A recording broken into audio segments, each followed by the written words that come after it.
ఎందుకంటే లడ్డూకు సంబంధించినటువంటి అంశం అది, పవిత్రమైన లడ్డూకు సంబంధించిన అంశం అది. వెళ్లి గుళ్లల్లో పూజ చేసి చంద్రబాబు నాయుడు గారి విధానం గాని ఆలోచన గాని మార్చమని భగవంతుని ప్రార్థించమని మాకు పిలుపు వచ్చింది. ఆ దగ్గరలో ఉన్న వెంకటేశ్వర స్వామి గుడికి వెళ్ళాను, పర్మిషన్ తీసుకుని వెళ్ళాను, పూజలు చేశాం. అప్పుడు నల్లపాడు పోలీస్ సిఐ నాకు ఫోన్ చేశాడు, వంశీ. ఎస్పీ గారు అడగమన్నారండి, మీరు ఆ ఫ్లెక్సీని చింపడానికి వెళ్తున్నారా లేక పూజకు వెళ్తున్నారా అని. ఎందుకు చింపుతామయ్యా, పూజకు వెళ్తున్నాము అంతే తప్ప చింపే ప్రశ్న ఉద్భవించదు అని చెప్పా. పూజ చేసి వస్తుంటే ఏం జరిగిందో మీరు అందరూ చూశారు.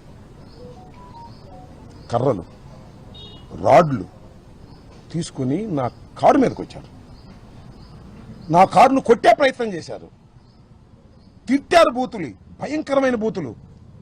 మీరు చూశారు ఒక మహిళ ఎలా తిట్టిందో, ఆమె సంగతి కూడా తర్వాత చెప్తా. నేను అందరూ ఫిల్దీ లాంగ్వేజ్ ఇష్టం వచ్చినట్టుగా ఎమ్మ ఎక్క తిడుతుంటే ఎస్ ఆవేశం వచ్చింది.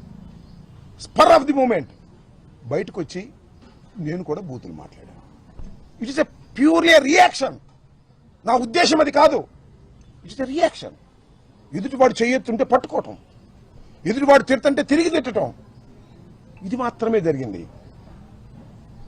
ఏం జరిగిందని తర్వాత వాళ్ళు తిట్టారు, నా కారు మీద కొట్టారు, నేను తిరిగి తిట్టాను, ఇంటికి వచ్చేసాను. ఆలోచించాను 1-2 సార్లు, ఎందుకు నా తొందరపడ్డాను.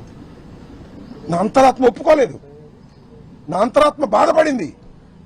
వెంటనే వాలంటరీగా వచ్చి మీ అందరి సమక్షంలో 4:20 నిమిషాలకో 4:30కో మళ్ళా ప్రెస్ మీట్ అరేంజ్ చేసి, నేను చంద్రబాబు నాయుడు గారిని ఉద్దేశించి తిట్టలేదు, ఆ స్పెర్ ఆఫ్ ది మూమెంట్ లో ఒక చిన్న ఆవేశంలో వాళ్ళు తిడుతున్నారనేటువంటి ఉద్దేశంతో నేను ప్రతిస్పందించి తిట్టాను.